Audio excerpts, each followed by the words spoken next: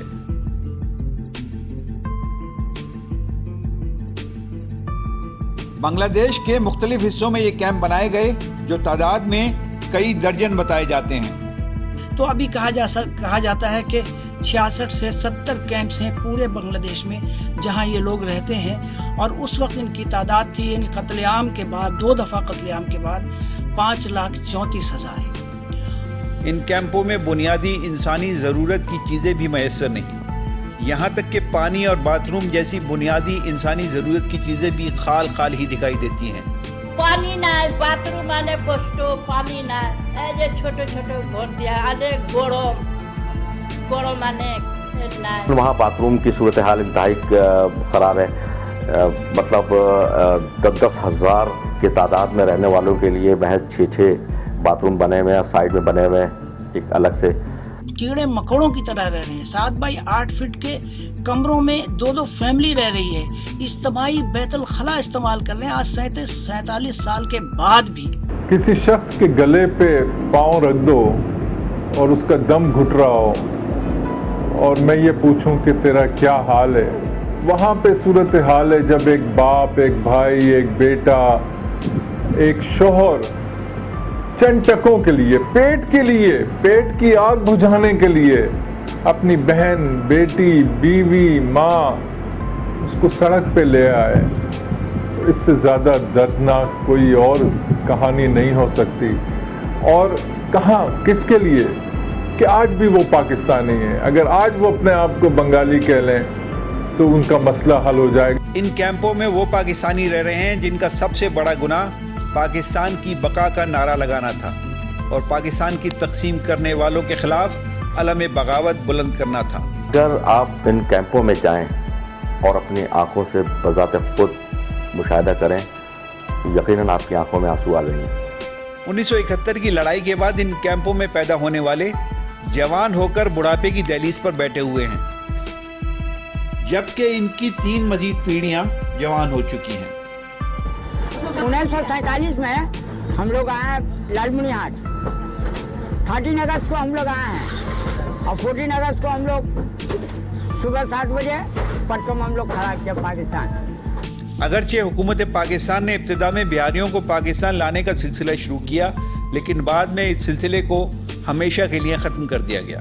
1972-73 میں ایک ٹریپارٹائٹ ایگریمنٹ ہوا تھا دہلی میں، انڈیا، پاکستان اور بنگلہ دیش.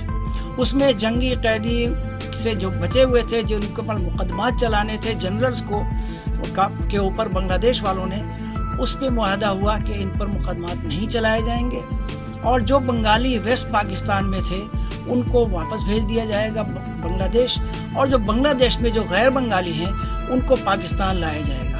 اور یہ آخری نقطے پہ ڈیڈ لاک ہوا، اس لیے کہ پاکستان ان کو لینا نہیں چاہ رہا تھا، لیکن بھارت اور بنگلہ دیش کے دباؤ پہ انہوں نے یہ کیا کہ کم سے کم 1,73,000 لوگوں کو لیا، اور باقی لوگوں کے جن کے کلیئرنس ایکسیپٹڈ ہو چکے تھے پاکستان کے تحت وہ وہیں پہ رہ گئے اور وہ اپنی باری کا انتظار کرتے رہے. بھٹو صاحب کے زمانے میں جو پہلا لوگ آئے تھے جو سارے اورنگی ٹاؤن میں آباد ہوئے، وہ تو پیپلز پارٹی کی حکومت تھی اور انہوں نے پیپلز پارٹی نے ان کو سپورٹ بھی کیا تھا.